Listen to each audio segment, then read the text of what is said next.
conference room at Sterling Manufacturing headquarters smelled like expensive coffee and older money. 23 family members sat around the massive oak table, all shareholders in the company my grandfather had built 50 years ago. All of them dressed in business attire that cost more than most people's monthly rent. All of them looking at me like I was a child who'd wandered into the wrong room. I was used to it. "Let's begin," Uncle Charles announced, tapping his pen against his leather portfolio. As the current CEO and my grandfather's eldest son, he ran these quarterly shareholder meetings with the enthusiasm of a man attending his own funeral. Q3 results are strong. Revenue up 12%, margins holding steady at 18%. Murmurs of approval circled the table. Aunt Patricia smiled. Cousin David nodded sagely as if he understood what any of those numbers actually meant. He'd inherited his shares, same as most people in this room. He'd never worked a day at Sterling Manufacturing in his life. Neither had I, technically. But that was about to become irrelevant. However, Uncle Charles continued, his face taking on that expression he used when delivering bad news he secretly enjoyed, "We have an opportunity. TechCore Industries has approached us about a partnership. They want to integrate our manufacturing capabilities with their distribution network." "How much investment are we talking?" Aunt Margaret asked, already pulling out her reading glasses to review the documents being passed around. "Initial capital requirement is $8 million, Uncle Charles said, "which we'll need to raise through either debt financing or additional shareholder contributions." The room erupted into discussion. Cousin Jennifer immediately started calculating her potential share. Uncle Robert was already shaking his head about debt ratios. Aunt Patricia wanted to know about returns. I raised my hand.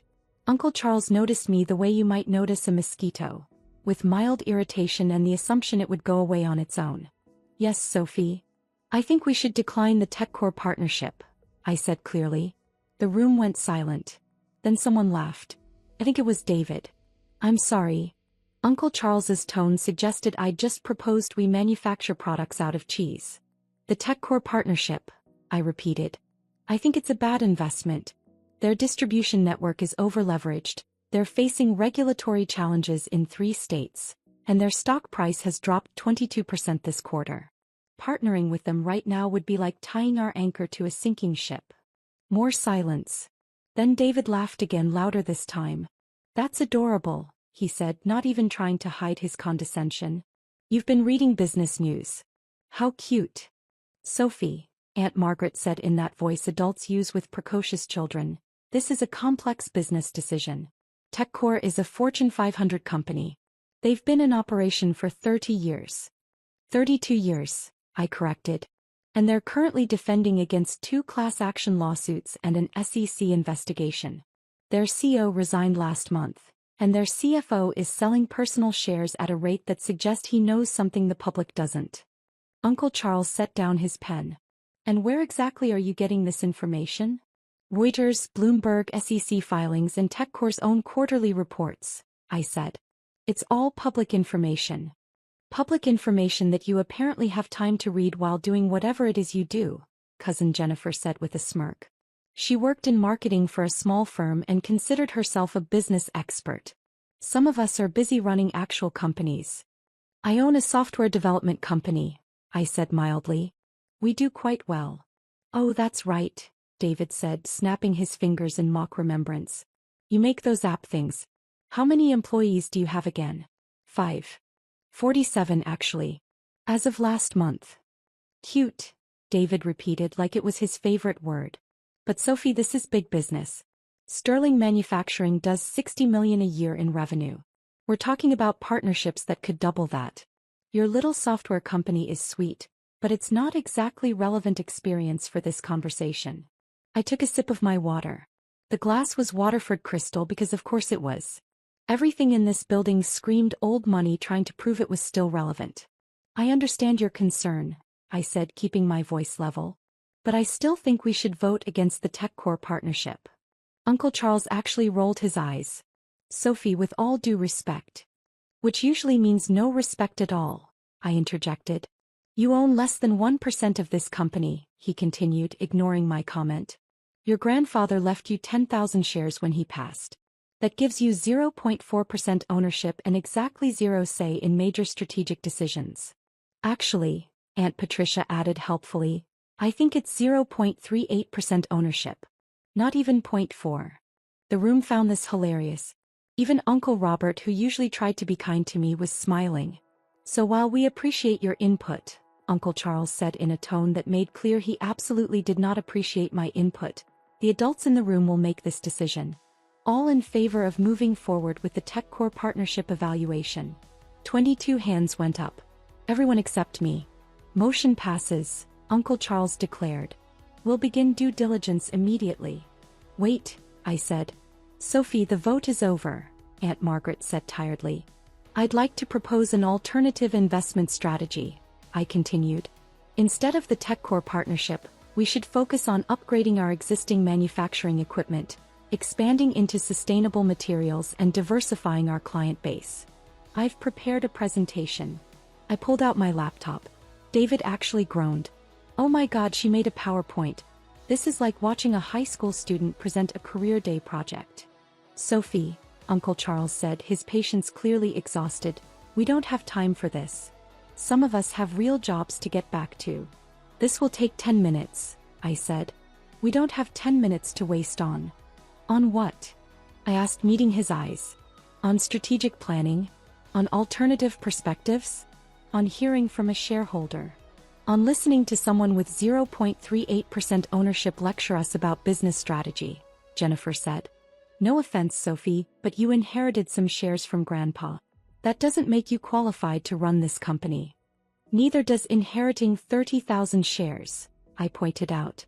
But I don't see anyone questioning your participation. Jennifer's face flushed.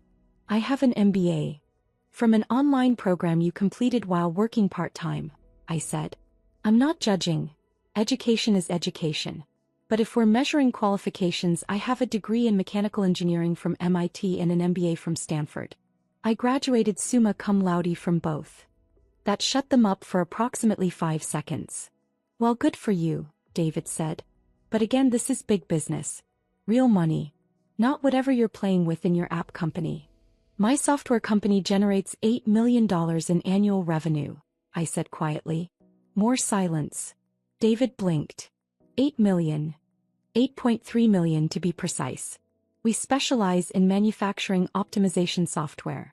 Our clients include 3 Fortune 500 companies and over 200 mid-sized manufacturers across North America. I paused. One of those clients is Sterling Manufacturing, actually. We've been providing your production monitoring system for 3 years. Uncle Charles frowned. We use OptimizeCore for production monitoring. That's our software, I said. We operate under several brand names. OptimizeCore is one of them. You could have heard a pin drop. You're telling me, Aunt Patricia said slowly, that we've been paying your company for 3 years? Approximately $180,000 annually, yes. Although you get a family discount. Most clients pay $250,000 for the same package. Uncle Robert was staring at me like I'd grown a second head. Sophie, why didn't you tell us this? You never asked, I said simply. You assumed I was running some tiny operation out of my apartment. I didn't see any reason to correct that assumption. That's... Jennifer struggled for words. That's actually pretty impressive. Thank you, I said. But it's not why I want you to reconsider the TechCore partnership. Then why? Uncle Charles asked. His tone had changed slightly. Still skeptical, but at least he was listening now. Because I've done more than read their public filings, I said. I've analyzed their entire supply chain, their vendor relationships, their logistics networks, and their financial projections. They're cutting costs in ways that will hurt them long-term. They're losing key personnel. They're facing union negotiations in 4 facilities. And their core technology is becoming obsolete. How could you possibly know all that? Aunt Margaret asked. Research. Due diligence. The same thing any investor should do before committing $8 million. I opened my laptop. I really do have a presentation. If you'll give me 10 minutes, I can show you exactly why this partnership is a mistake. Uncle Charles glanced around the table. A few people were checking their phones, but most were actually paying attention now. Fine, he said. 10 minutes. I pulled up my presentation on the screen at the front of the room. 43 slides. Financial models, risk assessments, market analysis, alternative strategies. I'd spent 3 months preparing it. 8 minutes and 30 seconds later, the room was silent again. But this time it was a different kind of silence. These numbers, Uncle Robert said quietly, if they're accurate. They're accurate, I said. Every source is cited in the appendix. You can verify them yourselves. This is actually quite thorough, Aunt Patricia admitted grudgingly. David was scrolling through his phone. Her analysis on their stock price is right. It has dropped 22%. And there are 2 lawsuits. How did we miss this? Because you didn't look, I said. Not meanly, just factually. Uncle Charles was staring at the final slide, which showed projected outcomes of the TechCore partnership versus my alternative strategy. The numbers weren't even close. Sophie, this is impressive. But we'd need significant capital to implement your alternative plan. The equipment upgrades alone would cost $5 million. $6.2 million, I corrected. But the ROI is 340% over 3 years versus 180% for the TechCore partnership, assuming their company remains stable. Which it won't. We don't have $6.2 million in liquid capital, Jennifer said. That's why we were looking at the partnership in the first place. They were going to provide initial funding. I know, I said. Which is why I'm prepared to make an investment. The room perked up. David actually leaned forward. How much are you thinking? Uncle Charles asked carefully. $10 million, I said. You could have heard a pin drop. I was getting good at creating these silences. I'm sorry, David said. Did you say $10 million? I did. You have $10 million? Jennifer's voice had gone up an octave. I have considerably more than that, I said. But $10 million is what I'm prepared to invest in Sterling Manufacturing. In exchange, I'd like to purchase additional shares and secure a seat on the board of directors. Uncle Charles had gone very still. Sophie, where exactly did you get $10 million? Pie company, I said. $8 million in annual revenue over 6 years with profit margins around 40%. I've been investing aggressively. Software, real estate, strategic acquisitions. Strategic acquisitions, Aunt Margaret repeated. Like what? I pulled out my phone and opened an app. Like shares in Sterling Manufacturing. The temperature in the room seemed to drop 10 degrees. What do you mean? Uncle Charles's voice was very quiet. I mean that over the past 6 years, I've been quietly purchasing shares from family members who wanted to sell. Usually when someone needed cash quickly or wanted to divest, or didn't see the company as a good investment anymore. Remember when Cousin Bradley sold his shares 5 years ago to buy that boat? I bought them. When Aunt Susan sold hers to fund her daughter's wedding 3 years ago. I bought those too. I could see understanding dawning on several faces. And with it fear. How many shares? Uncle Robert asked. I swiped through my app. As of this morning, I own 1,967,000 shares of Sterling Manufacturing. The silence this time wasn't just quiet. It was the kind of absolute silence that happens when a bomb goes off and everyone is too shocked to scream. That's impossible, Uncle Charles whispered. It's not, I said. The company has 2.5 million shares total. I own approximately 78.68% of them. David's face had gone white. You own. You're saying you own the majority of the company? Controlling majority, I confirmed. By quite a significant margin. But how? Jennifer stammered. How did we not know? Because I purchased them through various investment entities and shell corporations, I explained. Sterling Capital LLC, TechBridge Holdings, West Coast Manufacturing Investments. I have 17 different entities that hold shares. None of them have my name directly attached. That's... Aunt Patricia struggled for words. That's manipulative. It's strategic, I corrected. And perfectly legal. Every purchase was fair market value. Every transaction was properly documented. I didn't manipulate anything. I just didn't announce what I was doing. Uncle Charles had finally found his voice again. Do you have any idea what this means? Yes, I said. It means that despite what you said earlier, I'm not a shareholder with 0.38% ownership and zero say. I'm the majority shareholder with 78% ownership and controlling interest. Which means that vote you just held about the TechCore partnership. It doesn't matter. Because I can override it. The room erupted. Everyone started talking at once. Aunt Margaret was on her phone, presumably calling a lawyer. David looked like he might be sick. Jennifer kept saying, "This can't be real," over and over. Uncle Charles stood up, his face red. "You can't do this." "I already did it," I said calmly. "You manipulated us. You lied." "I never lied," I said. "You asked me how many shares Grandpa left me. 10,000. That was the truth. You never asked if I'd purchased more. You assumed I hadn't because you assumed I couldn't afford to. That's not my fault." "This is corporate espionage," Aunt Patricia declared.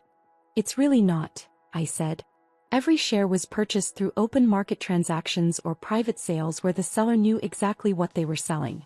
Nobody was deceived. You all just didn't pay attention." Uncle Robert was the first to calm down. He'd always been the smartest one in the family. "Sophie, what do you want?" "I want what I've wanted all along," I said. "To stop the TechCore partnership and implement a real growth strategy. To modernize our equipment. To expand into sustainable manufacturing. To turn sterling manufacturing into something Grandpa would actually be proud of." "By taking it over?" Uncle Charles's voice was bitter. "By saving it," I corrected. "Uncle Charles, you're a decent CEO, but you're cautious to a fault. You've been running the company the same way for 15 years. Revenue is flat. Margins are shrinking. We're slowly being left behind by competitors who are innovating while we're stagnating. Our revenue is up 12% this year," he protested. "Because of inflation and price increases, not actual growth," I said. "Unit volume is down 8%. Customer satisfaction is down. Employee retention is down. We're dying slowly, and you're celebrating because we're dying slower than last year." The truth of it hung in the air. Several people looked uncomfortable because they knew I was right. "So what now?" Jennifer asked. "You're the majority shareholder. You could fire all of us tomorrow." "I could," I agreed. "But I won't. Most of you aren't actively involved in running the company anyway. You're just shareholders collecting dividends. That doesn't change. What changes is the direction of the company and who's making the strategic decisions." "Meaning you," David said. "Meaning me," I confirmed. "And Uncle Charles, if he's willing to work with me instead of fighting me. And anyone else who wants to actually contribute instead of just showing up to quarterly meetings to complain." I pulled up another slide on my laptop. "Here's what I'm proposing. I invest $10 million immediately. We decline the TechCore partnership. We implement the modernization plan I've outlined. We expand into sustainable manufacturing, which is going to be huge in the next 5 years. We diversify our client base. And we aim for revenue of $100 million within 3 years." "That's a 67% increase," Aunt Margaret said faintly. 66.7%, I said. "Yes. It's ambitious. But it's achievable with the right strategy." "And what happens to us?" Uncle Charles asked quietly. I met his eyes. "That depends on you. If you want to stay on as CEO and work with me to execute this plan, I'd be happy to have you. You know the operations better than anyone. But you'd need to report to me as chairman of the board. Can your ego handle that?" He stared at me for a long moment. Then slowly he nodded. "I suppose it'll have to." "Good," I said. "Uncle Robert, I'd like you on the board as well. You're the only person in this room who actually worked on the factory floor before becoming a shareholder. We need that perspective." Uncle Robert looked stunned. "You want me on the board?" "I do. Aunt Patricia, your background is in finance. I'd like you as CFO. We need to restructure our financial operations." Aunt Patricia's mouth opened and closed. I retired 5 years ago." "Consider yourself unretired," I said. "If you're interested. I'm not forcing anyone. But I'm building a team, and I want people who actually care about the company, not just the dividends." I looked around the table. "As for everyone else, you remain shareholders. Your dividends will actually increase if we execute this plan properly. But the days of showing up to vote down any innovation and collect checks are over. If you want to be involved, be involved. If you just want to be passive investors, fine. But don't get in the way." David had recovered some of his composure. "And what if we don't like this arrangement? What if we vote to oppose you? You can vote however you want, I said. But I own 78% of the shares. You could get every single other shareholder to vote against me and I'd still control the company. That's how majority ownership works. This is insane, Jennifer muttered. This is business, I corrected. Big business, as David likes to say. I looked at him. You said I was playing with my little app company. That my software business wasn't relevant experience.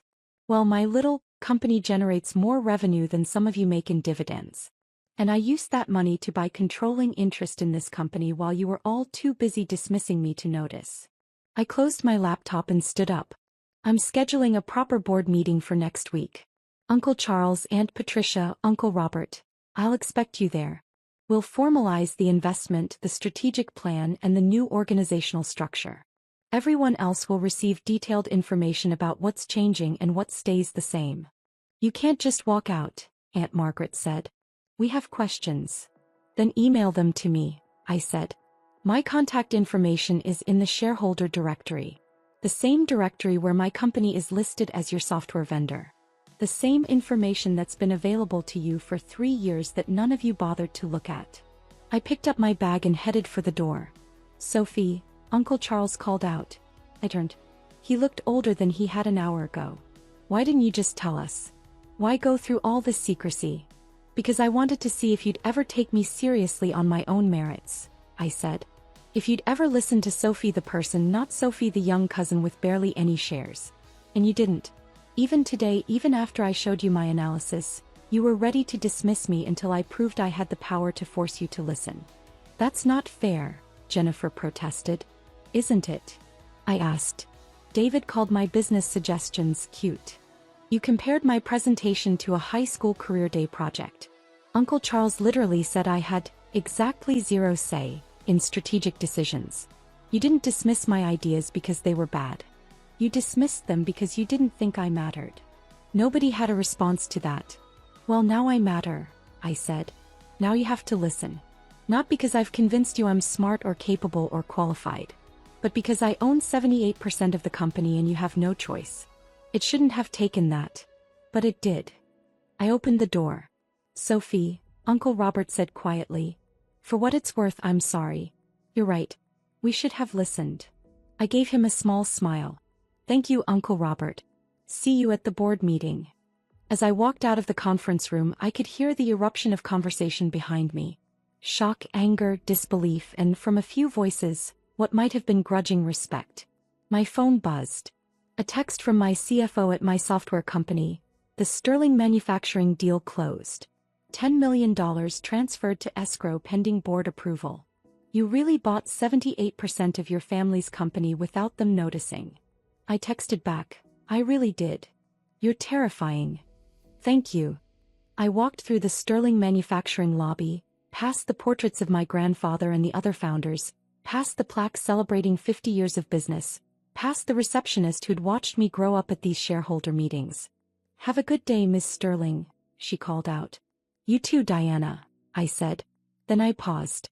Actually, Diana, you've been working here for what, 20 years? 23, she said with a smile. How would you feel about a promotion? I'm going to need an executive assistant, and you know this company better than anyone. Her eyes widened. Are you serious? Completely. 50% pay increase, full benefits, and you'd be working directly with me and Uncle Charles. Interested? Yes. Absolutely. Great. I'll have HR draw up the papers. You start next week. I smiled. Fair warning, things are about to change around here. I heard the shouting from the conference room, she admitted. The whole building heard it. Good, I said. Let them talk. As I drove away from Sterling Manufacturing, I pulled up my shareholder app one more time. The notification was still there. Majority holder requests emergency vote. I'd scheduled it to send the moment the previous vote on the TechCore partnership had been recorded. A little dramatic maybe, but effective. The vote wasn't about the TechCore partnership. It was about the new strategic direction, the new board appointments, and the new leadership structure. A vote where I controlled 78% of the shares. A vote that couldn't fail. My phone rang. Uncle Charles. Hello. I answered. I just saw the emergency vote notification, he said. His voice was calm now. Resigned maybe, but calm. You already had this planned. I did. You could have just told us. You could have avoided all this drama. I could have, I agreed. But then you would have fought me every step of the way. You would have questioned my authority, my experience, my right to make decisions. This way there's no question. I have the authority. The experience speaks for itself. And the right comes from owning 78% of the company. He was quiet for a moment. Your grandfather would have been proud of you. Would he? He always said you were the smartest of all of us. I didn't believe him. I thought he was just being sentimental because you spent so much time in his office as a kid, asking questions about the business. He paused. Turns out he was right. He usually was, I said. I'll see you at the board meeting next week, Uncle Charles said. And Sophie? Thank you for not firing me. I know you could have. You're a good CEO, Uncle Charles. You just needed someone to push you out of your comfort zone. Consider me that someone. Loud and clear, he said and hung up. I drove back to my office, the headquarters of my little app company that somehow generated $8 million a year, and smiled. Cute that they thought 0.38% was all I had. Cute that they thought I was playing small. Cute that they thought big business was something I didn't understand. I'd spent 6 years quietly building an empire while they dismissed me as irrelevant. I'd purchased nearly 80% of their company while they were too busy being condescending to notice. And now finally they understood. I wasn't the cousin with barely any shares. I was the majority holder. And their emergency vote notification was just the beginning.